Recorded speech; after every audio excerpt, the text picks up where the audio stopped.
कैसे हैं आप सभी। I hope you all are good. और एक बार फिर से आपका स्वागत है हमारे इस चैनल पे। आज जो हम पेपर डिस्कस करने जा रहे हैं वो हमारा यूपी पीजीटी का जो पेपर हुआ था कॉमर्स का, उसका पेपर हम देखने वाले हैं और इसके क्वेश्चंस को एनालिसिस करेंगे और इसके जो क्वेश्चंस हैं उसको डिटेल में भी डिस्कस करेंगे ताकि वो आने वाले एग्ज़ाम्स में अगर रिपीट होते हैं तो आपके लिए इजी बन जाएं। ये रेलेवेंट है सभी एग्जामिनेशन के लिए, जैसे कि जो हमारा अपकमिंग असिस्टेंट अकाउंटेंट का एग्जामिनेशन होने वाला है उसमें भी इसमें से क्वेश्चन पूछे जा सकते हैं। और जैसा मैंने, अगर आपने मेरी वो उत्तराखंड अल्टी की जो मैंने वीडियो डाली हुई थी अल्टी ग्रेड की, अगर उसकी वीडियो देखी थी तो उससे रिलेवेंट इसमें काफ़ी क्वेश्चन पूछे गए हैं। काफ़ी ऐसे 50% के आसपास ऐसे क्वेश्चन हैं जो कि इसमें इनडायरेक्टली और डायरेक्टली यहाँ पर रिपीट हुए हैं। तो इन क्वेश्चंस को अच्छे से कीजिए और इसका रिलेवेंस आपको कहीं ना कहीं आने वाले पेपरों में देखने को मिलेगा। तो चलिए स्टार्ट करते हैं। इस क्वेश्चन पेपर को कंप्लीट करने के लिए हमें 2 से 3 पार्ट इस वीडियो को बनाने पड़ेंगे और उसमें हम पूरा पेपर को यहाँ पर कवर कर लेंगे। आज के क्वेश्चन में, आज की जो क्वेश्चन पेपर है उसमें हम 50 क्वेश्चन को कवर करने की कोशिश करेंगे और डिटेल में देखेंगे कि उसकी एक्सप्लेनेशन कैसे उसको सॉल्व कर पाएंगे। तो चलिए वीडियो को स्टार्ट करते हैं। अगर चैनल पर नए हैं तो चैनल को सब्सक्राइब कर लें और बेल आइकन दबाना ना भूलें ताकि आने वाली सारी अपडेट आपको मिल पाए। पहला इसमें क्वेश्चन पूछा गया था। पहला क्वेश्चन है excess of the face value over issue price of a share is called. यहाँ पे कहा गया है कि जो आपकी फेस वैल्यू है उस और जो इशू प्राइस है उसके जो एक्सेस वैल्यू है उसको क्या यहाँ पे कहा जाता है। जैसे फॉर एग्जांपल किसी जो शेयर्स है, एक शेयर्स है उसकी फेस वैल्यू 10 रुपीज़ है, ठीक है, और उसके बाद आप क्या करते हो, उसको 8 रुपीज़ में इशू करते हो, तो जो 2 रुपया है वो आपका क्या हो गया, एक्सेस हो गया, क्योंकि 8 रुपये का आपने इशू किया और 10 रुपये की उसकी फेस वैल्यू है, तो फेस वैल्यू एक्सेस हो गई किससे, इशू प्राइस से। तो इशू कम में किया तो इसका मतलब क्या है, ये आपका डिस्काउंट वाला सिनेरियो यहाँ पे होता है। तो ए का ऑप्शन आपका क्या हो जाएगा, बी वाला ऑप्शन आपका सही हो जाएगा, क्योंकि इसमें आप डिस्काउंट पे इश्यू करोगे तो आपका जो फेस वैल्यू है वो एक्सेस हो जाएगी किससे, आपके इश्यू प्राइस से। नेक्स्ट क्वेश्चन है आपका scalar chain principle had been given by. यहाँ पे स्केलर चेन प्रिंसिपल की बात करी है, ये किसने दिया है, कौन से ऑथर ने दिया है। अलग अलग ऑथर के नाम आपको दिए गए हैं। पहला आपका एफ.डब्ल्यू. टेलर है, सेकंड आपका हेनरी फियोल है, तीसरा एल्टन मायो है या मैक्स वेबर है। तो मैं आपको बताऊं कि एक जो स्केलर चेन का कॉन्सेप्ट था, जो एक फंक्शन है, उसको दिया था आपके एफ.डब्ल्यू. टेलर ने, जिसके अंदर उन्होंने 14 प्रिंसिपल जो साइंटिफिक जो प्रिंसिपल की बात करी थी, उन्होंने 14 प्रिंसिपल इसके अंदर दिए थे। तो जो आपका स्केलर चेन है वो उन्हीं प्रिंसिपल में से एक प्रिंसिपल है और इसके लिए इसका सही आंसर हो जाएगा option number A, F W. Taylor. Third question है in that order do managers perform the managerial function. यहाँ पे मैनेजरियल फंक्शंस की बात करी गई है और किस जो सीक्वेंस है उसमें यहाँ पे एक मैनेजर जो है अपने फंक्शंस को परफॉर्म करता है। वो अलग अलग फंक्शन आपको बताने हैं एक हायरार्की में। Planning, organising, controlling, directing. Planning, organising, planning, directing या कंट्रोलिंग। ऑर्गेनाइजिंग, डायरेक्टिंग, प्लानिंग या controlling. Last one is planning, organising, directing या कंट्रोलिंग। तो आपका जो मैनेजमेंट का प्रोसेस होता है, मैनेजमेंट करने का, उसका सही प्रोसेस जो होता है, सबसे पहले प्लानिंग होती है, उसके बाद ऑर्गेनाइजिंग होती है, फिर डायरेक्टिंग होती है और लास्ट में जो है कंट्रोलिंग की जाती है, ठीक है। प्लानिंग के अंदर हम क्या प्लान करते हैं, what is to be done, how is to be done, तो ये सब चीज़ें प्लानिंग के अंदर आती हैं। ऑर्गेनाइजिंग के अंदर आता है कि कौन इसको करेगा और कैसे, कौन से रिसोर्सेज का हम यूज करेंगे, ये सब चीज़ें ऑर्गेनाइजेशन के अंदर आता है। और फिर डायरेक्टिंग के अंदर जो डायरेक्ट मतलब एक तरह से इंस्ट्रक्शंस पास करना, किस तरह से आपको चीज़ों को करना है, ये सब चीज़ें। और लास्ट में कंट्रोलिंग के अंदर कि हम कंट्रोल करते हैं, जिसके अंदर हमारा जो मोटिवेशन है या हमारे जो स्टैंडर्ड हैं उनका अप्रेजल है, ये सब चीज़ें हमारे किसके अंदर आ जाती हैं, कंट्रोलिंग के अंदर हम देखते हैं, ठीक है। कंट्रोलिंग के अंदर बेसिकली इस चीज़ को देखा जाता है कि जो माइलस्टोन्स हमने यहाँ पे फिक्स किए हैं, पहले जो स्टैंडर्ड फिक्स किए हैं, उससे हमारे जो एक्चुअल स्टैंडर्ड है वो कितना डिफर कर रहे हैं या कितना मीट कर रहे हैं। तो ये सब चीज़ें हम किस में देखते हैं, कंट्रोलिंग के अंदर हम इनको देखते हैं। फोर्थ क्वेश्चन है on dissolution of a firm the assets of the firm are transfer to realisation account at the year.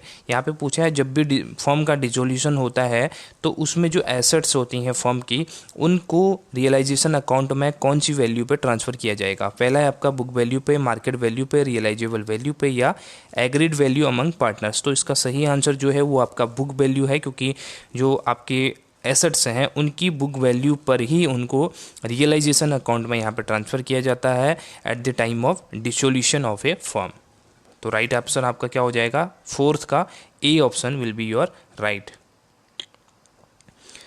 Fifth question है which of the following is not included in agriculture income. Agriculture income आपको पता है क्या होती है, under section 10 के अंदर इसको एग्जाम्प्ट किया गया है इनकम टैक्स एक्ट में। तो एग्रीकल्चर इनकम कौन सी नहीं है, इसमें आपको ये पूछा गया है।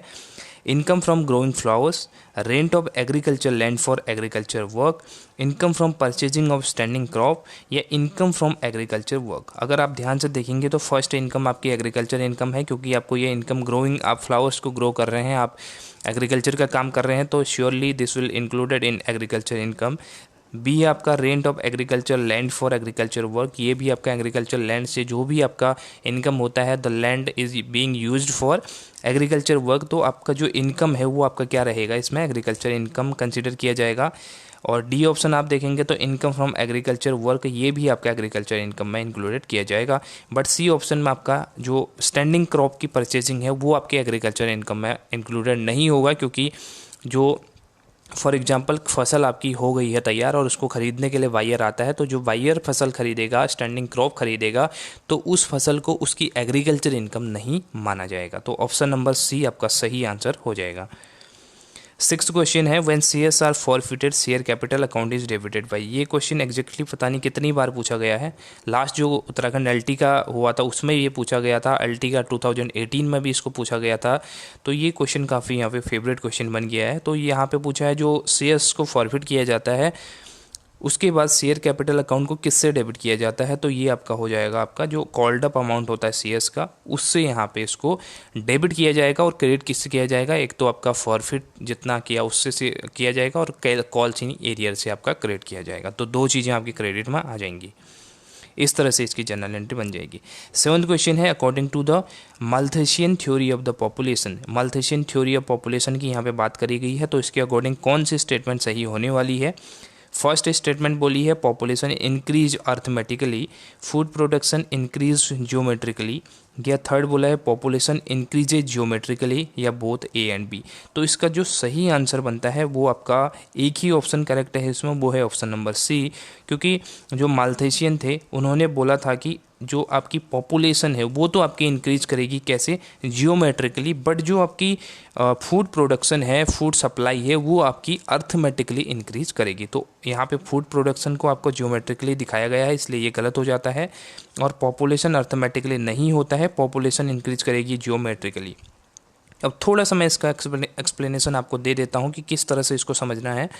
जो पॉपुलेशन की बात उन्होंने करी जियोमेट्रिकली बढ़ने की, तो पॉपुलेशन इस तरह से बढ़ेगी उनके अकॉर्डिंग 2, 4, 8, 16, तो ये डबल डबल डबल होते जाएगी। और 25 ईयर्स में उन्होंने बोला था अपकमिंग 25 ईयर्स में जो टोटल पॉपुलेशन है वो यहाँ पे डबल हो जाएगी। तो ये इनका था जियोमेट्रिकली जो इन्होंने एक्सप्लेन किया था। और in the case of food production और फूड सप्लाई, तो उन्होंने बोला था ये बढ़ेगा आपका अर्थमेटिकली, जिसमें कि 1, 2, 3, 4, 5, 6 ये आपका अर्थमेटिकली हो गया। तो ये किसके केस में है, फूड प्रोडक्शन के केस में है, और जो पॉपुलेशन के केस में है वो जियोमेट्रिकली है। तो इसमें सिर्फ सी ऑप्शन ही राइट बनता है, तो आपका सही ऑप्शन 7th का हो जाएगा, ऑप्शन नंबर सी।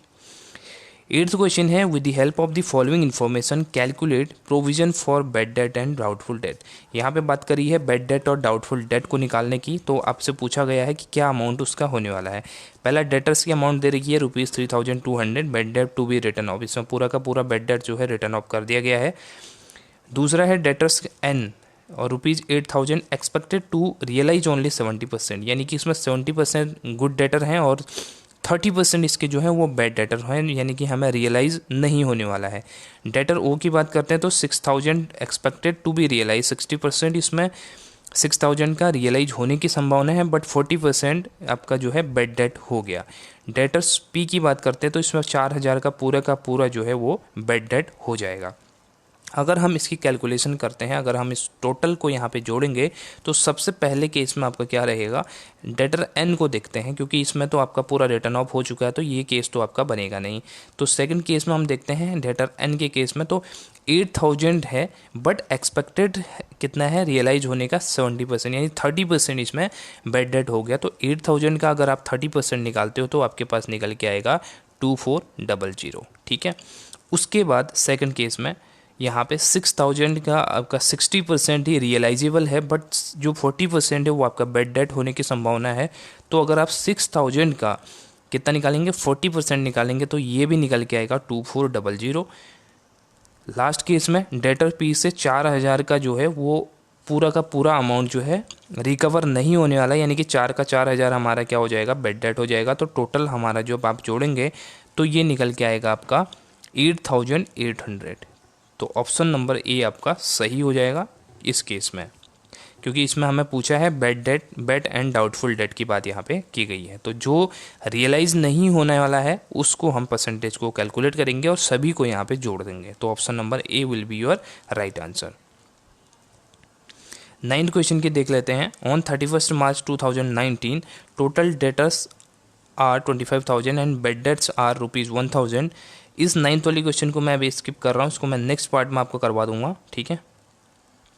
10th वाला क्वेश्चन है कलेक्शन फ्रॉम डेटर्स। यहाँ पे पूछा है ये जो डेटर से कलेक्शन होता है तो उससे हमारे जो रेशियो है, करंट रेशियो है बेसिकली, या सॉल्वेंसी रेशियो, उस पर क्या है यहाँ पे आपका इफेक्ट पड़ने वाला है। डिक्रीज होगा आपका करंट रेशियो, इंक्रीज होगा आपका करंट रेशियो, कोई इफेक्ट नहीं पड़ेगा आपके करंट रेशियो पे, या इम्प्रूव्स द सॉल्वेंसी रेशियो, आपका सॉल्वेंसी रेशियो इम्प्रूव होगा। तो ये क्वेश्चन भी मैंने आपको पहले करवाया हुआ है। इसके अंदर डेटर से जब भी हमें रियलाइज होगा पैसा तो उस केस में हम क्या करेंगे, इसमें किसी भी प्रकार का करंट रेशियो में कोई इफेक्ट नहीं देखा जाएगा, क्योंकि एग्जांपल के तौर पे समझ लेते हैं 2000 रुपीज़ हमारे डेटर थे और ये 2000 रुपीज़ हमें मिल गया है। तो इस केस में क्या होगा, एक साइड तो आपको कैश मिला 2000 का, ये वाला कैश, बट दूसरे साइड आपके डेटर इतने कम हो गए। तो जितने से आपको कैश इंक्रीज हुआ उतने ही सही आपका जो डेटर्स हैं वो यहाँ पे डिक्रीज हो जाएंगे। तो नेट इफेक्ट नलीफाइड हो जाएगा। इस केस में आपका जो करंट रेशियो है उस पर किसी भी प्रकार का कोई प्रभाव नहीं पड़ेगा। तो आपका सही ऑप्शन हो जाएगा ऑप्शन नंबर सी। 11th क्वेश्चन की बात करते हैं। The form of organisation in which expert assistance is available to line manager is called. यहाँ पे बताया गया है कि ये कौन सा आपका ऑर्गेनाइजेशन का फॉर्म है जिसके अंदर आपके जो लाइन मैनेजर्स हैं उनको यहाँ पे असिस्टेंस प्रोवाइड किए जाते हैं। फॉर एग्जांपल आपका इस तरह से ये आपका टॉप लेवल मैनेजमेंट है इसके ऊपर, ठीक है, ये आपका टॉप लेवल है, इसके नीचे आपके ये मैनेजर 1 2 3 4 मैनेजर्स हैं। तो हर मैनेजर्स को यहाँ पे एक असिस्टेंस यहाँ पे दिया जाता है ताकि उनकी यहाँ पे डिसीजन मेकिंग में हेल्प हो सके। तो ये किस तरह का यहाँ पे ऑर्गेनाइजेशन है, लाइन ऑर्गेनाइजेशन है, कमेटी ऑर्गेनाइजेशन है, फंक्शनल ऑर्गेनाइजेशन है, लाइन एंड स्टाफ ऑर्गेनाइजेशन है। तो यहाँ पे देखिए लाइन ऑर्गेनाइजेशन तो बेसिक से हमारा क्या रहता है, वर्टिकल फॉर्म का ऑर्गेनाइजेशन रहता है जिसके अंदर एक लाइन रहती है, हायरार्की रहती है और अपवर्ड और डाउनवर्ड आपका कम्युनिकेशन चलता है। कमेटी के अंदर आपकी कमेटी बनती है। फंक्शनल ऑर्गेनाइजेशन आपका क्या रहता है, डिफरेंट टाइप के फंक्शंस रहते हैं अकॉर्डिंग टू योर डिपार्टमेंट। जैसे कि आपका सेल्स डिपार्टमेंट का अलग रहता है सेल्स, उसके अलावा परचेज डिपार्टमेंट रहता है, उसके अलावा आपका एडवर्टीजमेंट डिपार्टमेंट रहता है, इसके अलावा प्रोडक्शन डिपार्टमेंट रहता है। तो ये जो फंक्शन के अकॉर्डिंग आपकी जो ऑर्गेनाइजेशन है उसको डिवाइड किया जाता है, उसको बोलते हैं फंक्शनल ऑर्गेनाइजेशन।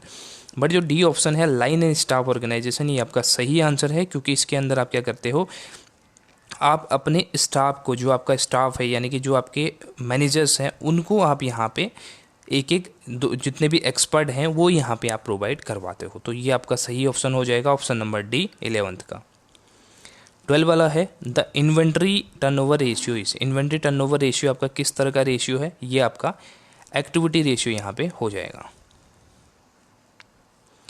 13 क्वेश्चन है which among the following is not a technique of business forecasting. यहाँ पे बोला गया है कि इनमें से कौन सी टेक्निक है जो बिजनेस फोरकास्टिंग के लिए यूज नहीं की जाती है। बिजनेस फोरकास्टिंग का मतलब क्या है कि हम अपने भविष्य को फोरकास्ट करते हैं, जो अनुमान लगाने की कोशिश करते हैं कि हमारे जो व्यावसायिक गतिविधियाँ हैं यानी कि बिजनेस एक्टिविटीज़ हैं वो किस तरह से यहाँ पे आगे परफॉर्म की जानी है, वो सबका यहाँ पे हम डिफरेंट मेथड से एनालिसिस करते हैं, फोरकास्टिंग करते हैं।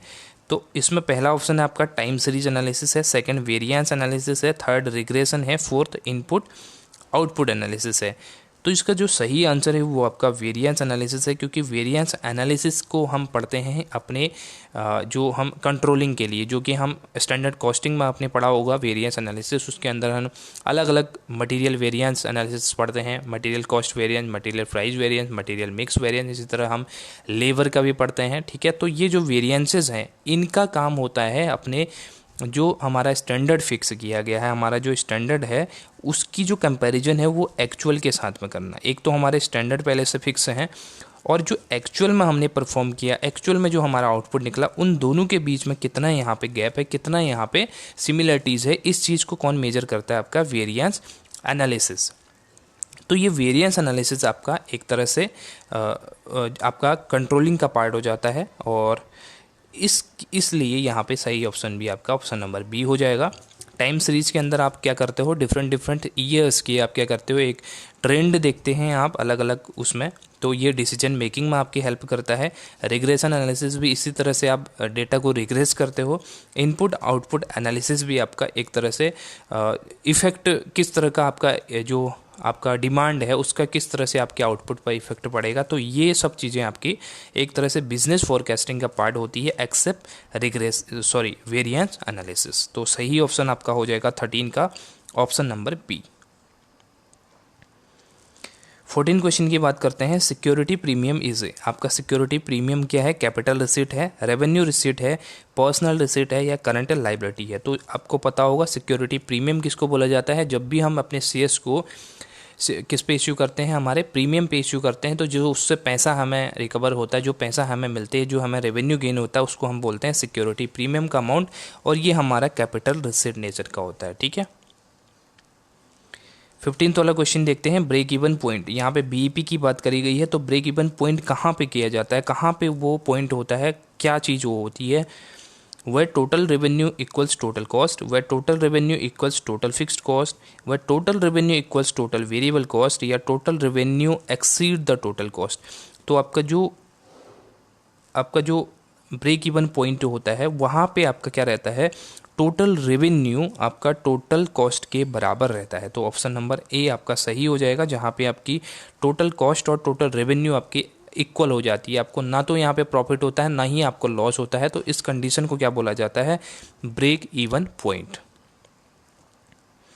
16th वाला क्वेश्चन देखते हैं। From the following details calculate taxable income of the A assuming that he is a not ordinary resident. यहाँ पे आपके जो रेजिडेंशियल स्टेटस है उससे रिलेटेड क्वेश्चन पूछा गया है। इनकम टैक्स का ये क्वेश्चन है, इसके अंदर आपको पूछा गया है कि क्या आपकी जो ए है उसकी टैक्सेबल इनकम बनने वाली है, जबकि वो क्या है, एक नॉट ऑर्डिनरी रेजिडेंट यहाँ पे है। क्योंकि आपने अलग अलग यहाँ पे रेजिडेंसी की आपने यहाँ पे अलग अलग सिचुएशंस पड़ी होंगी। जो आपके रेजिडेंट होता है, नॉट रेजिडेंट में भी दो कंडीशन होती हैं, ऑर्डिनरी होता है, नॉन ऑर्डिनरी होता है, इसके अलावा आपका नॉन रेजिडेंट भी यहाँ पे होता है। तो इनकी अलग अलग ट्रीटमेंट होते हैं अकॉर्डिंग टू रेजिडेंशियल स्टेटस। इस केस में ये नॉट ऑर्डिनरी है, तो इसको देख लेते हैं। फर्स्ट है आपका received ₹1000 in India which accrued in England. तो ये आपका एक तरह से इसके लिए टैक्सेबल हो जाएगा, ठीक है, क्योंकि ये रिसीव कहाँ पे किया गया है, इंडिया में इसको रिसीव किया गया है। सेकंड देखते हैं 6000 वॉज अनटैक्सड फॉरेन इनकम। यहाँ पे देखिए फॉरेन इनकम बोल दिया, तो ये आपकी एक तरह से नॉन रेजिडेंट के केस में, नॉट ऑर्डिनरी रेजिडेंट के केस में ये आपकी टैक्सेबल नहीं होने वाली है, क्योंकि यहाँ पे फॉरेन इनकम कंसिडर कर दी गई है। थर्ड है आपका ₹2000 earned in India but received in England. यहाँ पे ये अर्न कहाँ की है, इंडिया में की गई है, तो ये डेफिनेटली इंडिया में यहाँ पे चार्जेबल है। फोर्थ वाला है ₹10,000 earned and received in Africa but brought to India. ये अर्न भी बाहर की गई है और रिसीव भी बाहर की गई है, तो ये आपके इंडिया में टैक्सेबल नहीं होगी in case of not ordinary resident. Ordinary होता तो इस केस में यहाँ पे अगर इंडिया में ब्रॉट की गई है तो अब भी यहाँ पे चार्जेबल होती। तो इस केस में टोटल जो टैक्सेबल इनकम बनने वाली है वो आपका एक तो बनेगा 1 वाला और एक आपका बन जाएगा 3 वाला, तो टोटल आपका 3000 यहाँ पे टैक्सेबल हो जाएगा। 17 क्वेश्चन देखते हैं। The cause of the increase in cost per unit under process costing is.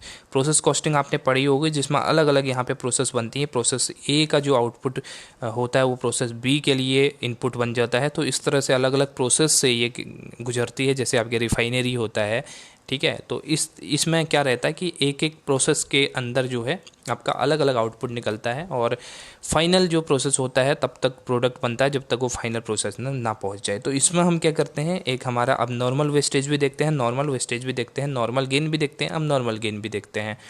तो आपका नॉर्मल गेन क्या होता है, नॉर्मल वेस्टेज की बात कर लेते हैं। देखिए नॉर्मल वेस्टेज वो वेस्टेज होते हैं जो आपके अनअवॉइडेबल होते हैं, ये नॉर्मली हो जाते हैं बिजनेस के अंदर, और अब नॉर्मल होते हैं जो हमारी ह्यूमन एक्टिविटी की वजह से यहाँ पे फेस करनी पड़ती हैं, हमें अपनी खुद की गलतियों से फेस करनी पड़ती हैं, वो हमारे अब नॉर्मल वेस्टेज होती हैं। एज सेम एज गेन भी आपका उसी तरह होता है, वाइस वर्सा आप कर देंगे।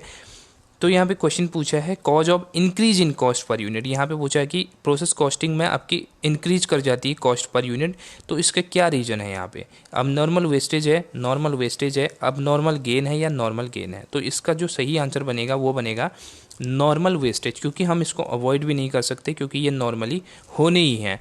तो एबनॉर्मल वेस्टेज क्यों नहीं है, क्योंकि एबनॉर्मल वेस्टेज को हम रोक सकते हैं, ये हमारे हाथ में है। हम अपनी जो एफिशिएंसी है, अपनी जो हमारी जो वर्किंग जो हमारी है उसको अच्छा करके इम्प्रूव करके हम क्या कर सकते हैं, एबनॉर्मल वेस्टेज को हम रोक सकते हैं, बट जो नॉर्मल वेस्टेज है उसको हम अवॉइड नहीं कर सकते। इसलिए ये कॉस्ट पर यूनिट को हमारे गिराता ही गिराता है, ठीक है, सॉरी बढ़ाता ही बढ़ाता है, तो इंक्रीज करेगा ये कॉस्ट पर यूनिट, क्योंकि वेस्टेज हमारे लिए एक तरह से क्या है, खर्चा है हमारे लिए। तो ऑप्शन नंबर बी आपका 17 का राइट हो जाएगा। 18 क्वेश्चन है the bad debts that have been written off if recovered subsequently then they are credited to. यहाँ पे बोला है कि कोई बैड डेट है, अगर वो उनको अगर आपने रिटर्न ऑफ भी कर दिया और उसके बाद ये रिकवर हो जाते हैं, तो इसको कहाँ पे यहाँ पे क्रेडिट किया जाएगा।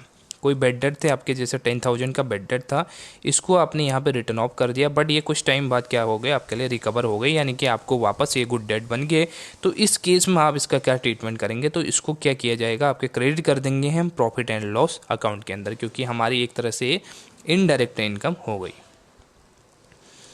19 क्वेश्चन है convert the annual trend equation, ये आपकी दी है, इसको मंथली ट्रेंड इक्वेशन में आपने यहाँ पे वो करना है, एक्सप्रेस करना है। तो इसको कैसे करेंगे, यहाँ पे देखिए, यहाँ पे ये आपका एनुअली दिया गया है, ये पूरा जो इक्वेशन है आपका ये एनुअल बेस पे दिया गया है, यानी ईयरली बेस पे दिया गया है। इसको मंथली करने के लिए आपको पता है एक ईयर में हमारे पास 12 मंथ्स होते हैं, तो आप क्या करेंगे, सभी को यहाँ पे 12 से डिवाइड कर दीजिए। पहला इक्वेशन है आपके पास y equal to 30 plus 3.6 into x, तो यहाँ पे 30/12 हो जाएगा, और प्लस तो प्लस हो जाएगा, और 36 को भी डिवाइड करेंगे 12 से, और x को भी 12 से डिवाइड करेंगे, तो ये 12 इंटू 12 हो जाएगा 144।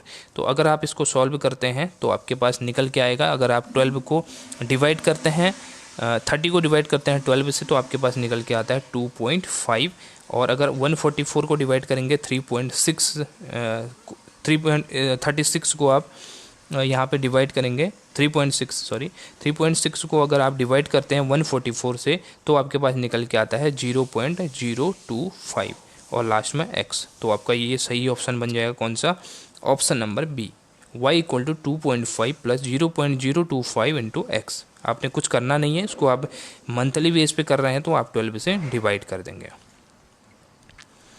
20 क्वेश्चन है the process of selecting a course of action out of alternative course of action solve a problem is known as. यहाँ पे बोला है कि आपको क्या करना है, आपको एक आपके पास अलग अलग यहाँ पे अल्टरनेटिव्स दिए गए हैं किसी काम को करने के लिए, आप उसमें से किसी एक ऑप्शन को चूज कर रहे हैं, तो इस प्रोसेस को यहाँ पे क्या कहा जाएगा। प्लानिंग कहेंगे, डिसीजन मेकिंग बोलेंगे, डायरेक्टिंग बोलेंगे, या कंट्रोलिंग बोलेंगे। तो ऑब्वियसली इसको क्या बोला जाएगा, डिसीजन मेकिंग बोला जाएगा, क्योंकि अलग अलग ऑप्शन आपके पास हैं, उसमें से मोस्ट अप्रोप्रिएट ऑप्शन आप चूज कर रहे हैं, तो ये आपका डिसीजन मेकिंग का पार्ट हो जाएगा। तो 20 का आपका ऑप्शन नंबर बी राइट हो जाएगा। 21 वाला ऑप्शन जो क्वेश्चन देख लेते हैं। प्राइम कॉस्ट दी है 20,000, फैक्ट्री ओवरहेड दिया है 25% of prime cost, and office overhead आपको दिया है 80% of factory overhead, then the office cost आपको पूछी गई है। ये आपका कॉस्ट शीट का क्वेश्चन है। आपका कॉस्ट शीट के अंदर आपका सबसे पहले प्राइम कॉस्ट निकलता है, उसके बाद आप क्या निकालते हो, फैक्ट्री कॉस्ट निकालते हो, फैक्ट्री कॉस्ट के बाद ऑफिस कॉस्ट यहाँ पे निकालते हैं, ठीक है। तो सबसे पहले देखिए यहाँ पे प्राइम कॉस्ट 20,000 दिया है, और बोला है कि आपका जो फैक्ट्री ओवरहेड की बात करी है वो 25% है, तो फैक्ट्री ओवरहेड निकाल देंगे 25% ऑफ 20,000। तो 25% का 20,000 अगर आप निकालते हैं तो वो आपके पास कितना निकल के आएगा, आपके पास अगर आप इसको करेंगे तो आपके पास 5,000 आपके पास निकल के आएगा। 5,000 आपका क्या निकल के आया, फैक्ट्री ओवरहेड आपका निकल के आ गया है। और उसके बाद आपसे पूछा है ऑफिस ओवरहेड। ऑफिस ओवरहेड आपको बोला है 80% ऑफ फैक्ट्री, यानी कि 5,000 तो आपका आ गया फैक्ट्री ओवरहेड, और फिर पूछा है कि ऑफिस ओवरहेड आपको 80% निकालना है ऑफिस वाले का। तो ऑफिस ओवरहेड 5000 निकल गया, अब इसका 80% निकालेंगे तो आपके पास ऑफिस ओवरहेड निकल के आएगा, और 80% होता है 5000 का 4000। तो ये आ गया ऑफिस का। अब टोटल आपसे ऑफिस कॉस्ट पूछा, ऑफिस ओवरहेड तो पूछता होता तो ऑफिस ओवरहेड तो आपके पास 4000 निकल के आ गया, बट ऑफिस कॉस्ट पूछी है तो हमें सभी को यहाँ पे ऐड करना पड़ेगा, क्योंकि 20000 आपके पास क्या था, प्राइम कॉस्ट था। ऑफिस जो कॉस्ट आ गई, ऑफिस कॉस्ट, ऑफिस ओवरहेड आपके पास जो निकल के आया था वो था आपका 5000 का, और जो आपके जो फैक्ट्री ओवरहेड, सॉरी ये फैक्ट्री ओवरहेड का था, ऑफिस ओवरहेड का आपका कितना निकल के आया है 4000। तो इस तरह से ये टोटल अगर आप करते हैं तो आपके पास निकल के आएगा ऑफिस कॉस्ट निकल के आ जाएगी, और टोटल आती है आपके पास 29000 की अमाउंट। तो ये 29000 की अमाउंट आपकी कौन से ऑप्शन में है, ऑप्शन नंबर बी आपका सही हो जाएगा। चलिए नेक्स्ट क्वेश्चन की तरफ देखते हैं। 22 क्वेश्चन है हमारा, the measure based on each value of the series. यहाँ पे बोला है कि ऐसा कौन सा मेजर है जो आपकी सीरीज की हर एक वैल्यू को कंसीडर करता है। रेंज है, स्टैंडर्ड डेविएशन है, क्वार्टाइल डेविएशन है, इंटर क्वार्टाइल रेंज है। तो इसका सही आंसर जो बनेगा वो आपका बनेगा option number B, standard deviation. क्योंकि रेंज आपका क्या रहता है, रेंज मतलब रेंज का फॉर्मूला आपके पास क्या रहता है, L माइनस एस, यानी कि largest value minus smallest value से आपका रेंज निकलता है। और क्वार्टाइल डेविएशन आपका क्या निकलता है, क्वार्टाइल डेविएशन का फॉर्मूला आपका होता है Q3 minus Q1 divided by 2, ये आपका है क्वार्टाइल डेविएशन का फॉर्मूला। और इसके अलावा लास्ट जो आपका है इंटर क्वार्टाइल रेंज, इसको बोला जाता है Q3 माइनस Q1, ये आपका है इंटर क्वार्टाइल रेंज। तो इसमें ये क्या कर रहा है, थर्ड क्वार्टाइल और फर्स्ट क्वार्टाइल को इंक्लूड कर रहा है, और रेंज में भी आपका लार्जेस्ट वैल्यू और स्मॉलेस्ट वैल्यू को इंक्लूड कर रहा है। तो ये सभी वैल्यू को यहाँ पे कंसिडर नहीं करता है। इस केस में इसको ये सारे ऑप्शन गलत हो जाएंगे। और जो स्टैंडर्ड डेविएशन आपका सिग्मा अब डी बट्टे एक्स जैसे आपका निकलता है, सिग्मा डी स्क्वायर बट्टे एन से आप निकालते हो, जो अंडरूट सिग्मा डी स्क्वायर बट्टे एन से आपका स्टैंडर्ड डेविएशन निकलता है, तो वो आपका सभी वैल्यू को यहाँ पे कंसीडर करता है, तभी आप डेविएशंस निकाल पाते हो अलग अलग वैल्यूज़ के। तो 22 का आपका ऑप्शन नंबर बी राइट हो जाएगा। 23 वाला क्वेश्चन है, if total production increases with the increase in the variable factor it is called. यहाँ पे बोला गया है कि जो आपके वेरिएबल फैक्टर में इंक्रीज करने पर, वेरिएबल फैक्टर में आपने इंक्रीज किया, उससे आपके टोटल प्रोडक्शन में इंक्रीज हुआ, तो उसको क्या बोला जाता है, law of constant return, law of diminishing return, law of increasing return, law of supply of production. तो आपका जो सही आंसर हो जाएगा वो ये लॉन्ग रन प्रोडक्शन फंक्शन का आपका क्वेश्चन है। इसके अंदर आपका सही ऑप्शन है law of increasing return to scale. यहाँ पे टू स्केल भी हो सकता है, लिखा नहीं गया है, बट ये आपका पूरा नाम इसका है law of increasing return to scale, क्योंकि इसके अंदर आपके लॉन्ग रन के अंदर सभी आपके जो प्रोडक्शन के आपके वेरिएबल जो फैक्टर होते हैं, आपके सारे आपके वेरिएबल फैक्टर होते हैं, आपके प्रोडक्शन के फिक्स फैक्टर आपके नहीं होते हैं। तो इसलिए आपका ऑप्शन नंबर 23 का हो जाएगा option number C, law of increasing return. Which of the following statement is not correct. अब इसमें से बोला है कि आपकी कौन सी स्टेटमेंट यहाँ पे करेक्ट नहीं है। ऑप्शन नंबर ए है, managerial accounting and cost accounting both are complementary to each other in nature. First बोला है कि मैनेजरियल अकाउंटिंग और कॉस्ट अकाउंटिंग आपके लिए एक दूसरे के लिए कॉम्प्लीमेंट्री हैं, तो ये बिल्कुल ठीक है, क्योंकि आपके किसी भी डिसीजन मेकिंग के लिए हमें मैनेजमेंट अकाउंटिंग के साथ साथ आपकी कॉस्ट अकाउंटिंग की भी ज़रूरत पड़ती है। सेकंड है, managerial accounting is concern with the accounting information that is useful to management. बिल्कुल ठीक है, मैनेजमेंट अकाउंटिंग आपके कंसर्न करता है कि आपके जो मैनेजमेंट है उसको किस तरह की इन्फॉर्मेशन चाहिए, उसी तरह से स्टडी करता है। थर्ड है आपका, managerial accounting include detail of the quantitative information. नहीं, मैनेजरियल अकाउंटिंग के अंदर हम क्वालिटेटिव इन्फॉर्मेशन को लेते हैं, जबकि आपकी जो कॉस्ट अकाउंटिंग है उसके अंदर हम क्वांटिटेटिव इन्फॉर्मेशन को गैदर करते हैं। तो आपका ऑप्शन नंबर सी आपका सही हो जाएगा, ये करेक्ट नहीं है। और लास्ट देख लेते हैं, managerial accounting depends on cost accounting. ये बिल्कुल ठीक है, क्योंकि ये दूसरे के क्या है, कॉम्प्लीमेंट्री नेचर के हैं एक दूसरे के, तो एक दूसरे पे ये निर्भर रहते हैं। 25 वाला क्वेश्चन देख लेते हैं, इन केस ऑफ 3 एट्रीब्यूट्स तो total number of the classes will be. ये आपका हो जाएगा 27। The basis of the tax for income from house property. Income from house property मैंने बहुत अच्छे से आपको करवाया था इनकम टैक्स का, लेक्चर नहीं देखा है तो चैनल पे जाकर देख सकते हैं। तो इसके अंदर आपको बोला है इनकम फ्रॉम हाउस प्रॉपर्टी के अंदर हम क्या, किससे हम अपने टैक्स को कैलकुलेशन करते हैं। बेसिस क्या रहता है हमारा टैक्स कैलकुलेट करने का? रेंट रिसीव रहता है, एनुअल वैल्यू रहती है, स्टैंडर्ड रेंट रहता है या म्यूनसिपल वैल्यूशन रहता है। तो इसके अंदर जो एनुअल वैल्यू निकलती है आपकी, यानी ए भी आपका पहले निकलता है नेट एनुअल वैल्यू, ठीक है। उसके बाद आप क्या करते हो, इसमें एनुअल वैल्यू में आप क्या करते हो, इसमें टैक्स माइनस करते हो तो आपके पास नेट एनुअल वैल्यू यहाँ पे निकल के आती है। तो ये जो एनुअल वैल्यू है यही आपका टैक्स का बेस बनता है। एनुअल वैल्यू निकालने का भी मैंने आपको तरीका बताया था, जब अलग अलग यहाँ पे रेंट दिए रहते हैं, जो आपके स्टैंडर्ड रेंट दिया है, एक्चुअल रेंट दिया है, इसके अलावा फेयर रेंट दिया है, और आपका जो आपके एक तरह से 3-4 रेंट आपको म्यूनसिपल वैल्यूशन आपको दिया है। तो इन चारों को कैसे आप कैलकुलेट करेंगे, एनुअल वैल्यू कैसे आप कैलकुलेट करेंगे, तो इसको भी मैंने आपको डिटेल में समझाया था। 27 वाला क्वेश्चन है, if personal income is 62,000, undistributed profit is 400, corporate tax is 1,000 and transfer payment is 2,000, then national income will B.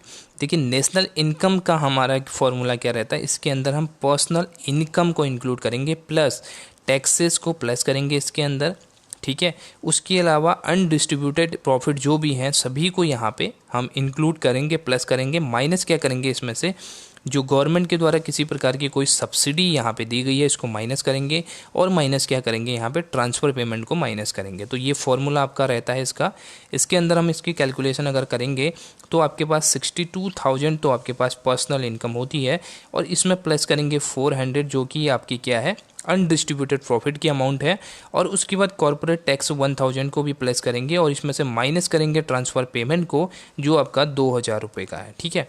अगर आप इसकी कैलकुलेशन इस तरह से करते हैं तो आपके पास जो अमाउंट निकल के आएगी वो आएगी आपका 61,400। तो option number B will be your right answer, 61,400 आपका सही आंसर हो जाएगा। 28 वाला क्वेश्चन है, premium paid on the joint life policy of A partner. यहाँ पे बोला है कि जो प्रीमियम पेड किया जाता है जॉइंट लाइफ पॉलिसी पे, तो उसका यहाँ पे प्रीमियम की अमाउंट का यहाँ पे क्या ट्रीटमेंट किया जाएगा, क्रेडिट किया जाएगा रिस्पेक्टिव पार्टनर्स के कैपिटल अकाउंट में, डेबिट किया जाएगा रिस्पेक्टिव पार्टनर्स के कैपिटल अकाउंट में, क्रेडिट किया जाएगा प्रॉफिट एंड लॉस में, या डेबिट किया जाएगा प्रॉफिट एंड लॉस में। तो यहाँ पे जो प्रीमियम का अमाउंट होता है वो बिजनेस के लिए एक तरह से, पार्टनरशिप के लिए एक तरह से ये आपका एक्सपेंस होता है। तो एक्सपेंस को आप क्या करोगे, डेबिट करोगे पीएनएल में। तो आपका ऑप्शन हो जाएगा डी राइट, डेबिट करेंगे इसको प्रॉफिट एंड लॉस अकाउंट में। 29 वाला क्वेश्चन है, flow of information amongst people of different department at different level is known as. यहाँ पे बोला है गया कि जो फ्लो ऑफ इंफॉर्मेशन होता है अलग अलग डिपार्टमेंट का अलग अलग लेवल पे, तो इसको क्या बोला जाएगा, horizontal communication, upward communication, informal communication, या डायगोनल कम्युनिकेशन। तो यहाँ पे देखिए हॉरिजॉन्टल कम्युनिकेशन कब होता है, जब भी आपका क्या रहता है, एक आपके बराबर के एक ही लेवल के जो मैनेजर्स हैं वो यहाँ पे कम्युनिकेशन करते हैं। जैसे कि 3 मैंने यहाँ पे बनाए, ये आपके सेल्स डिपार्टमेंट का मैनेजर है, ये आपके परचेज डिपार्टमेंट का ये है आपका मैन्युफैक्चरिंग डिपार्टमेंट का मैनेजर। तो इस तीनों के बीच में जो कम्युनिकेशन होगा वो एक ही लेवल का होगा, और ये हॉरिजॉन्टल कम्युनिकेशन होता है। अपवर्ड कम्युनिकेशन तब होता है जब आपका सबऑर्डिनेट जो है अपर लेवल पे यहाँ पे कम्युनिकेशन करता है नीचे से ऊपर की तरफ को, तो उसको अपवर्ड बोला जाता है। इनफॉर्मल कम्युनिकेशन आपका तब होता है जब आपका ग्रेप वाइन कम्युनिकेशन, आपने नाम सुना होगा, तो इसमें आपका अलग अलग यहाँ पे ग्रेप वाइन बनती है, यहाँ पे इनफॉर्मल टाइप का आपका कम्युनिकेशन बनता है। कोई कहीं से भी कम्युनिकेशन करता है, कोई प्री डिटरमाइन यहाँ पे हायरार्की नहीं रहती है। तो ऑप्शन आपके पास लास्ट बचता है डायगोनल कम्युनिकेशन। तो यही आपका सही आंसर है। डायगोनल कम्युनिकेशन के अंदर आप क्या करते हो, अलग अलग डिपार्टमेंट से अलग अलग यहाँ पे लोगों के बीच में कम्युनिकेशन किया जाता है, एक ही डिपार्टमेंट का नहीं रहता है, ठीक है। तो इसका सही आंसर आपका ऑप्शन नंबर डी बनेगा। 30th क्वेश्चन है, as per the SEBI guidelines on issue of the shares the application money should not be less than. यहाँ पे बोला गया है सेबी के अकॉर्डिंग, सेबी आपका क्या है, security exchange and board of India, security exchange board of India आपका सेबी है। इसके अंदर बोला गया कि जो एप्लीकेशन मनी है वो आपकी लेस देन नहीं, कम नहीं होनी चाहिए, किससे, 10% of the nominal value of the share 10% of the issue price of the shares, 25% of the nominal value of the share, या 25% issue price of the share. यहाँ पे बात करी गई है, ध्यान से देखना, नॉमिनल वैल्यू की और इश्यू प्राइस की। तो इस केस में दो केसेस यहाँ पे बनते हैं। एक तो आपका बनता है नॉमिनल वैल्यू के केस में, तो नॉमिनल वैल्यू के केस में इसका रेट है आपका 5% का। ये जो 10% दिया, अगर यहाँ पे 5% का रेट होता तो इसमें सही आंसर ये बन जाता 5% of the nominal value of the shares भी राइट है। और इसके अलावा 25% of the issue price of share, ये भी आपका सही ऑप्शन है।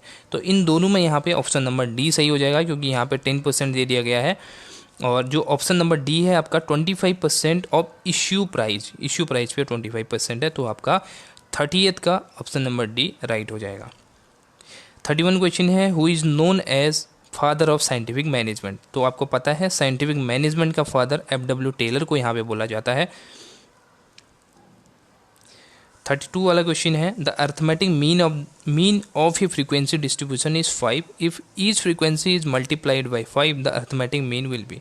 यहाँ पे बोला गया है कि अर्थमेटिक मीन किसी फ्रीक्वेंसी का 5 है, और इसको फ्रीक्वेंसी को मल्टीप्लाई, ईच फ्रीक्वेंसी, हर एक फ्रीक्वेंसी को 5 से मल्टीप्लाई किया जाए तो टोटल जो अर्थमेटिक मीन निकलेगा वो कितना यहाँ पे निकलेगा। तो इसका सही आंसर है वो ऑप्शन नंबर ए है, 5 ही निकलेगा, क्योंकि इसमें दो चीज़ें होती हैं। एक तो आपका होता है origin and scale,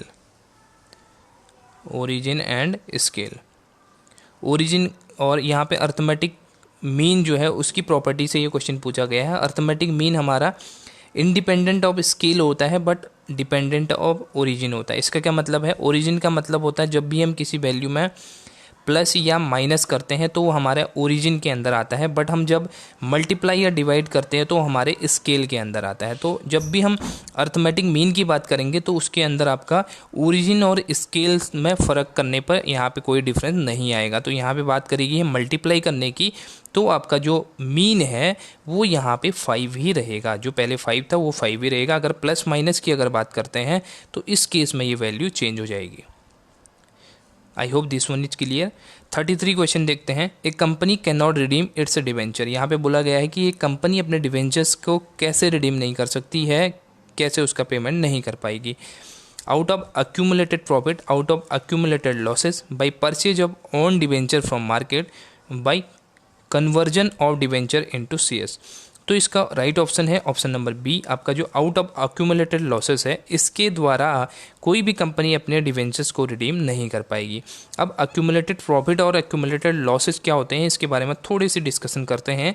accumulated profit का क्या मतलब है? उसका मतलब है कि जो आपका टोटल आपको प्रॉफिट हुआ उसमें से आपने क्या कर दिया, डिविडेंड आपने यहाँ पे डिस्ट्रीब्यूट कर दिया। तो डिविडेंड डिस्ट्रीब्यूट करने के बाद जो प्रॉफिट आपके पास बचता है उसको बोला जाता है अक्यूमुलेटेड प्रॉफिट।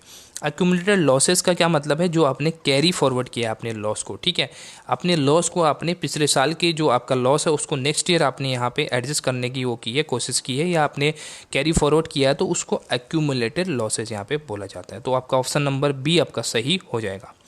34 है, secular trend can not be measured by. यहाँ पे बोला कि सेक्युलर ट्रेंड आपका किस चीज़ से, कौन से मेथड से यहाँ पे मेजर नहीं किया जाएगा। तो इसका सही आंसर आपका वेटेड एवरेज मेथड यहाँ पे नहीं होती है सेक्युलर ट्रेंड को मेजर करने के लिए।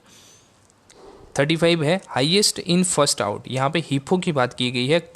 Method of issue of material is useful when the, यहाँ पे बात करिए हिफो की, जो बेसिकली अलग अलग जो अकाउंटिंग में मेथड होते हैं, जैसे आपका फीफो होता है या आपका लीफो होता है, इसी तरह से एक मेथड होता है हीफो। जो लीफो और फीफो है ये आपके गैप के अंदर भी यहाँ पे इंक्लूडेड किया गया है। बस हीफो मेथड को यहाँ पे गैप के अंदर इंक्लूडेड नहीं है, बट यहाँ पे इसको भी पढ़ा जाता है। तो हीफो क्या होता है आपका हाईएस्ट इन फर्स्ट आउट।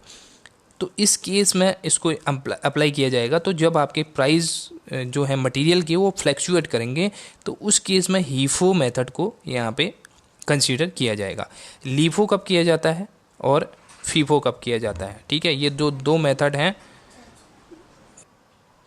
कब यहाँ पे अप्लाई होते हैं इसका आप कमेंट बॉक्स में आंसर बताइए, ये आपके लिए होमवर्क है। लीफो मेथड कब यहाँ पे सुटेबल रहती है और फीफो मेथड कब यहाँ पे सुटेबल रहती है, ठीक है। 36 वाला क्वेश्चन है, which of the following is not a technique of business forecasting. Business forecasting की यहाँ पे कौन सी टेक्निक नहीं है, इसको आपको बताना है। फर्स्ट है बजटिंग, दूसरा है presentation of financial statement, third है आपका डिटर्मिनेशन ऑफ कॉस्ट स्टैंडर्ड, या फोर्थ है प्रॉफिट प्लानिंग। तो आपका जो प्रेजेंटेशन ऑफ फाइनेंशियल स्टेटमेंट है ये आपका किसी तरह का बिजनेस के लिए फोरकास्ट करना नहीं होता है, क्योंकि आप प्रेजेंट वही चीज़ करते हो जो आपका एक्चुअल में है। इसमें आपकी किसी प्रकार की कोई फोरकास्टिंग नहीं है। बजट जब हम बनाते हैं, बजट को फोरकास्टिंग के तौर पे बनाया जाता है, क्योंकि ये फ्यूचर के लिए बनाया जाता है। और कॉस्ट स्टैंडर्ड जो सेट करते हैं वो भी हम फ्यूचर के लिए स्टैंडर्ड सेट करते हैं, और प्रॉफिट प्लानिंग भी हम भविष्य के लिए करते हैं। तो presentation of financial statement existing जो डेटा है उसको रिप्रेजेंट करता है, तो इसीलिए इसको फोरकास्टिंग के अंदर नहीं इंक्लूड किया जाएगा। विच of the following is not the assumption of consumer equilibrium in demand theory.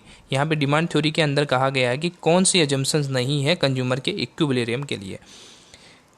पहला है ट्रांसिटिविटी, दूसरा है ऑप्टिमम सेटिस्फैक्शन, तीसरा है आपका कंज्यूमर चॉइस आर कंसिस्टेंट, या नन ऑफ दी अबव। तो इसका जो सही आंसर बनेगा वो बनेगा आपका नन ऑफ दी अबव वाला, क्योंकि इसके अंदर जो तीनों ऑप्शन है वो आपके सही हैं। ये आपकी अजम्पशंस होती है कंज्यूमर्स इक्विलिब्रियम के लिए। ट्रांसिटिविटी का क्या मतलब है? ट्रांसिटिविटी का ये मतलब है कि अगर आपको किसी कंज्यूमर को ए और बी ये दोनों पसंद हैं, ठीक है, ये पसंद है, और ए और सी ये दोनों भी पसंद हैं, तो उसको ए और बी और सी पसंद है, ए और बी और सी पसंद है, तो उसको ए और सी भी डेफिनेटली पसंद होने चाहिए। एक तरह से इसको बोलते हैं कंसिस्टेंसी, ठीक है। तो ट्रांसिटिविटी का मतलब है कंसिस्टेंसी, तो ये होनी चाहिए। ऑप्टिमम सेटिस्फैक्शन होना चाहिए, और consumers choice are consistent, choice बदलनी नहीं चाहिए। चॉइस बदलेगी तो उसको यहाँ पे मैक्सिमम जो इक्विलिब्रियम की स्थिति उसके पास नहीं आ पाएगी। तो ऑप्शन नंबर डी आपका सही हो जाएगा। 38 वाला क्वेश्चन है, an accounting system that does not take into consideration outstanding expenses and accrued income for computation of profit is called. यहाँ पे बोला गया है कि किस अकाउंटिंग सिस्टम के अंदर हम जो अक्रूड इनकम है या आउटस्टैंडिंग एक्सपेंसेस हैं उनको यहाँ पे इंक्लूड नहीं करते हैं प्रॉफिट के कंप्यूटेशन के लिए। तो इसका जो सही आंसर है वो आपका कैश सिस्टम है। कैश सिस्टम के अंदर जो हमारा एब्सोल्यूट कैश है उसी को हम इंक्लूड करते हैं। जो एक्रूड इनकम है या आउटस्टैंडिंग एक्सपेंसेस है उनको हम अवॉइड करते हैं अपने प्रॉफिट के कैलकुलेशन के लिए। 39 वाला क्वेश्चन है, which of the following is not an attribute under statistical analysis. यहाँ पे बोला गया है कि स्टैटिस्टिकल एनालिसिस के अंदर आपके कौन सी, जो नेक्स्ट क्वेश्चन है आपका 39 वाला question, which of the following is not an attribute under statistical analysis, यानी कि स्टैटिस्टिकल एनालिसिस के अंदर कौन सा एट्रीब्यूट आपका इसमें से नहीं होता है। तो आपका ऑप्शन नंबर सी है, हाइट इसके अंदर इंक्लूडेड नहीं होता है, ठीक है।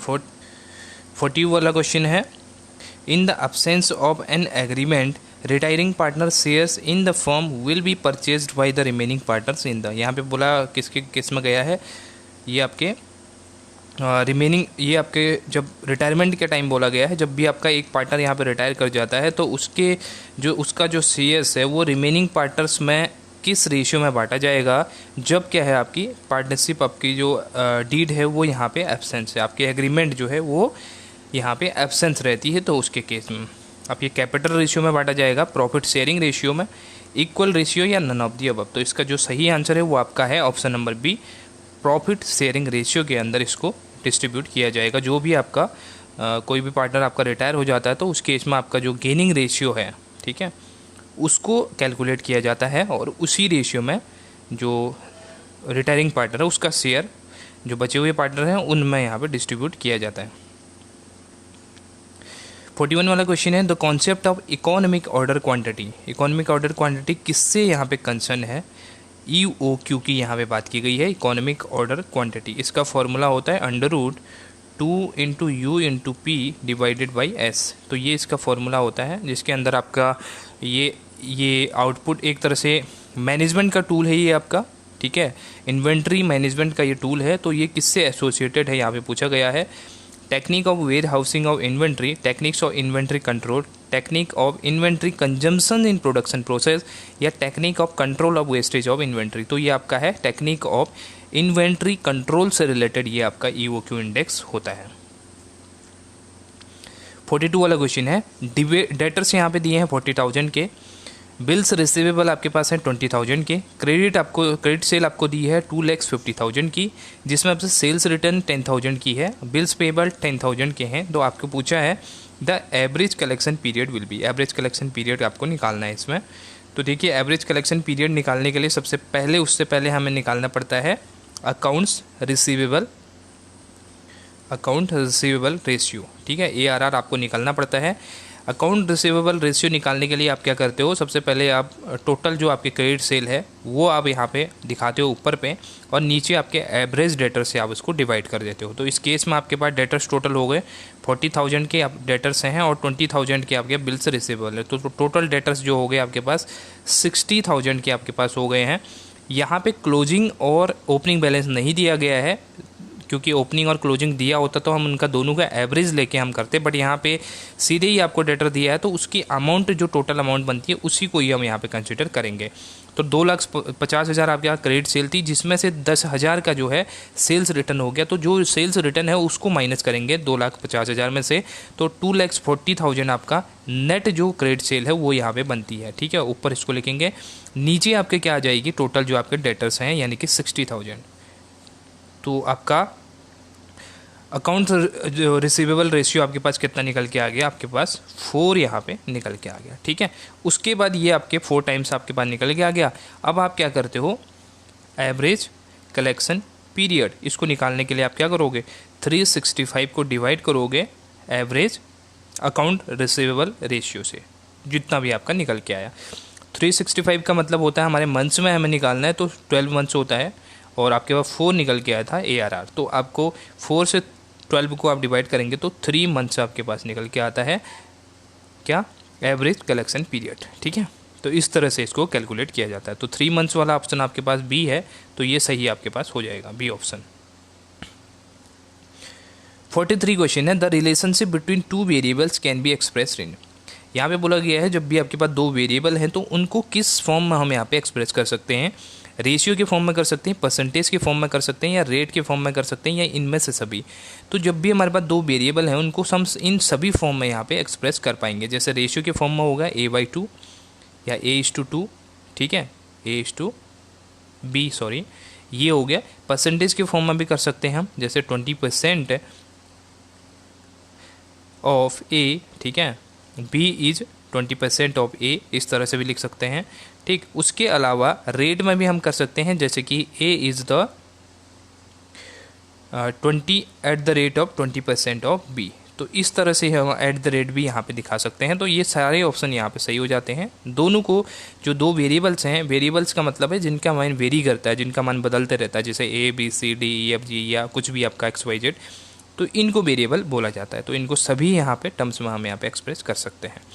44 वाला क्वेश्चन देख लेते हैं, the responsibility to conduct census in India lies with. यहाँ पे जो जनगणना कराने का उत्तरदायित्व किसका है वो आपसे पूछा गया। ऑप्शन में दिए गए हैं आपके ministry of home affairs government of India, ministry of finance government of India, ministry of labour and employment government of India, ministry of youth affairs and sports government of India.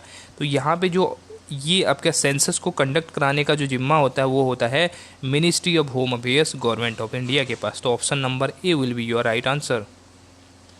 45 वाला question है, according to companies act 2013 CS can be issued by a company. यहाँ पे बोला गया है कि जो CS हैं वो कैसे इशू किए जाते हैं अकॉर्डिंग टू कंपनीज एक्ट 2013 के, at par, at discount, at par और प्रीमियम या प्रीमियम पे। तो आपको पता है कंपनीज एक्ट 2013 के अकॉर्डिंग यहाँ पे जो डिस्काउंट पे शेयर इशू करना था वो यहाँ पे प्रोहिबिटेड कर दिया गया है। तो कंपनी अब पार और प्रीमियम दोनों पे शेयर्स को इश्यू कर सकती है। तो आपका ऑप्शन नंबर सी राइट हो जाएगा। 46 वाला क्वेश्चन देखते हैं, determination of the cost from actual expenses incurred is term at. यहाँ पे बोला गया है कि जो आपके कॉस्ट है, कॉस्ट की आप डिटर्मिनेशन कर रहे हैं किससे, जो एक्चुअल एक्सपेंसेस इनकर्ड हो चुके हैं उनसे। तो इसको क्या बोला जाएगा, डायरेक्ट कॉस्टिंग बोलेंगे, इनडायरेक्ट कॉस्टिंग बोलेंगे, हिस्टोरिकल कॉस्टिंग बोलेंगे, स्टैंडर्ड कॉस्टिंग बोलेंगे। देखिए यहाँ पे बोला गया है कि जब आपके एक्सपेंस इनकर्ड हो चुके हैं उससे आप क्या कर रहे हो, अपनी कॉस्ट को डिटरमाइन कर रहे हो। तो इस केस में जो राइट आंसर होगा वो हिस्टोरिकल कॉस्टिंग होगा। हिस्टोरिकल कॉस्टिंग के अंदर आपकी जो ट्रांजैक्शन है वो पहले एग्जीक्यूट हो चुकी है, उसके बाद आप क्या कर रहे हो, अपनी कॉस्ट की असर्टेनमेंट कर रहे हो। तो इसको हिस्टोरिकल कॉस्टिंग बोला जाए। डायरेक्ट कॉस्टिंग के अंदर हम क्या करते हैं, अपने जो प्रोडक्ट है उससे रिलेटेड डायरेक्ट कॉस्ट हम यहाँ पे असर्टेन करते हैं। इनडायरेक्ट कॉस्ट में हमारी अदर कॉस्ट भी इंक्लूडेड होती हैं, और स्टैंडर्ड कॉस्टिंग में हम क्या करते हैं, अपने वेरिएंसेस का हम यहाँ पे एनालिसिस करते हैं। तो ये आपका हो जाएगा एक तरह से option number C right answer. The term previous year means, ये आपका अकाउंटिंग का है, सॉरी इनकम टैक्स केस से पूछा गया है, जिसके अंदर आपको प्रीवियस ईयर और असेसमेंट ईयर आपसे बोला जाता है क्या है करके। तो उसमें बोला गया है कि आपके प्रीवियस ईयर से आप क्या समझते हैं, फाइनेंशियल ईयर होता है, अकाउंटिंग ईयर होता है, कैलेंडर ईयर होता है, या financial year just before assessment year. देखें फाइनेंशियल ईयर का क्या मतलब है, फाइनेंशियल ईयर हमारा हर कोई फाइनेंशियल ईयर होता है जो हमारा 1 अप्रैल से स्टार्ट होता है और 31 मार्च तक चलता है, उस पूरे साइकिल को हम फाइनेंशियल ईयर बोलते हैं। और इनकम टैक्स के केस में एक प्रीवियस ईयर होता है, एक असेसमेंट ईयर होता है। प्रीवियस ईयर उसको बोला जाता है जिस ईयर में हम अपनी इनकम को अर्न करते हैं, that is your previous year. और उस अर्न इनकम पे जो हम टैक्स का असेसमेंट करते हैं तो उस ईयर को बोला जाता है असेसमेंट ईयर।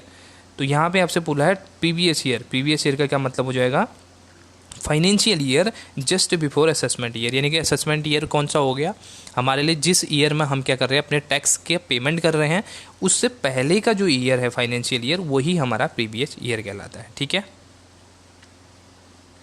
48 वाला question, which of the following statement is not true. यहाँ पे बोला गया है इनमें से कौन सी स्टेटमेंट आपके ट्रू नहीं है। The percentage of oxygen in the environment is 21। Most dominating cause of environment pollution is use of chemicals in agriculture. The environment protection act was passed in 1986। Green fuel scheme aims at reducing air pollution by lead less product. यहाँ पे petrol, यहाँ पे देखिए appropriate answer कैसे choose किया जाता है, ये वाला तो आपका बिल्कुल सही होना चाहिए कि आप अगर नहीं भी आप पढ़ा है आपने तब भी आप इसको सही कर पाएंगे। और ये आपका भी ये भी ठीक है। ठीक है। इन्वायरमेंट प्रोटेक्शन एक्ट आपका 1986 में पास हुआ था, जिसको आप अम्ब्रेला एक्ट भी एक तरह से बोला जाता है। और उसके अलावा ऑप्शन नंबर ए और बी आपके पास बचता है। बट आप सभी जानते हैं सबसे ज़्यादा जो पोल्यूशन होता है हमारे फॉसिल फ्यूल्स की वजह से होता है, जो हमारा पेट्रोल डीजल इसकी वजह से होता है। तो ये आपका मेजर जो एक तरह से सोर्स है नहीं है, कौन सा, केमिकल्स इन एग्रीकल्चर वाला। तो इसके लिए ये ऑप्शन आपका सही हो जाएगा, क्योंकि ये आपका नहीं है ट्रू इससे रिलेटेड, क्योंकि मोस्ट डोमिनेटिंग जो आपका कॉज है वो आपका एक तरह से फॉसिल फ्यूल्स है। 49 वाला क्वेश्चन देखते हैं, number of the subordinates that report directly to the single supervisor is called. यहाँ पे बोला गया है कि जो आपके अलग अलग यहाँ पे सबऑर्डिनेट हैं ये सभी एक सुपरवाइजर को रिपोर्ट करते हैं। तो इसको क्या बोला जाता है, span of business, span of control, span of organization, span of activity. तो इसको बोला जाता है स्पैन ऑफ कंट्रोल, यानी कि आपका कितना एक तरह से आपका कितना स्पैन है कंट्रोलिंग पे, आपके सब यानी कि एक मैनेजर के अंदर कितने यहाँ पे सबऑर्डिनेट हैं उसको बोला जाता है स्पैन ऑफ कंट्रोल, यानी कि आपका दायरा कितना है नियंत्रण का। ठीक है। तो ऑप्शन नंबर बी आपका 49 का राइट हो जाएगा। आज का जो लास्ट क्वेश्चन हम डिस्कस कर रहे हैं वो आपका 50 क्वेश्चन है। In case of business forecasting which of the following statement is not correct. यहाँ पे पूछा गया है कि आपके बिजनेस फोरकास्टिंग के केस में कौन सा स्टेटमेंट आपका सही नहीं है, यानी कि कौन सा स्टेटमेंट आपका गलत है। Short range forecasting are less accurate than the long range forecast. Under time series forecast data obtained from past experience analyzed. Index number is one of the method of forecasting. Least square method of business forecasting is also known as line of best fit. तो यहाँ पे देखिए जो option number A है, अगर उसको गौर से आप देखेंगे तो इसमें बोला है कि शॉर्ट रेंज की फोरकास्टिंग जो होती है वो लेस एक्यूरेट होती है as compare to long range forecasting. तो ये गलत है, क्योंकि आपके शॉर्ट रेंज में आप ज़्यादा एक्यूरेट यहाँ पे अपने प्रिडिक्शन लगा पाएंगे। फॉर एग्जांपल मैं एक एग्जांपल ले लेता हूँ, आपको एक बिज़नेस का एग्जांपल ले लेते हैं। आपके पास आप शू मैन्युफैक्चर कर रहे हो, ठीक है, तो आपके पास अभी स्टॉक पड़ा हुआ है और आप नेक्स्ट 1 मंथ्स की यहाँ पे प्रिडिक्शन लगा रहे हो और साथ ही आप नेक्स्ट 10 ईयर्स की प्रिडिक्शन लगा रहे हो। तो ये 1 मंथ वाला आपका प्रिडिक्शन हो गया शॉर्ट रेंज का और 10 ईयर्स वाला हो गया आपका लॉन्ग रेंज का। ठीक है। अब आप खुद सोचिए कि अगर आप 1 महीने की सेल्स की प्रेडिक्शन ज़्यादा एक्यूरेट लगा पाएंगे या 10 ईयर्स की, क्योंकि 10 ईयर्स में बहुत सारे सिनेरियो चेंज हो जाएंगे, आपका बिजनेस कितना चलेगा आपको पता नहीं। बट अभी जो 1 मंथ्स वाले में है तो फर्स्ट मंथ्स में आप एक्यूरेटली यहाँ पे बता सकते हैं, जैसे आपके अभी चल रहा है बिजनेस, अपनी बिजनेस की एक्टिविटी, अपनी बिजनेस की परफॉर्मेंस, अपनी बिजनेस की इफिशिएंसी अकॉर्डिंग आप अभी प्रिडिक्ट कर पाएंगे कि अगले महीने तक आप कितना यहाँ पे सेल आउट कर पाएंगे। तो ये आपका गलत है, क्योंकि यहाँ शॉर्ट रेंज में ज़्यादा एक्यूरेट होता है एज़ कम्पेयर टू लॉन्ग। तो आपका 50 का सही आंसर हो जाएगा ऑप्शन नंबर ए। ठीक है, तो गाइज ये थे हमारे आज के 50 क्वेश्चन जो हमने इसके डिस्कस किए हैं। आई होप आपको इसमें कुछ नया सीखने को मिला होगा और ये काफ़ी इंपॉर्टेंट क्वेश्चन है, काफ़ी कॉन्सेप्चुअल क्वेश्चन है जो आने वाले एग्जाम्स में आपको देखने को ज़रूर मिलेंगे। ठीक है, तो अगर चैनल पे हैं नए हैं तो चैनल को सब्सक्राइब करें, वीडियो थोड़ी पसंद आती है तो लाइक करना ना भूलें। फिर मिलते हैं नई पार्ट के साथ। Thank you so much for watching, take care, bye bye, have a nice day.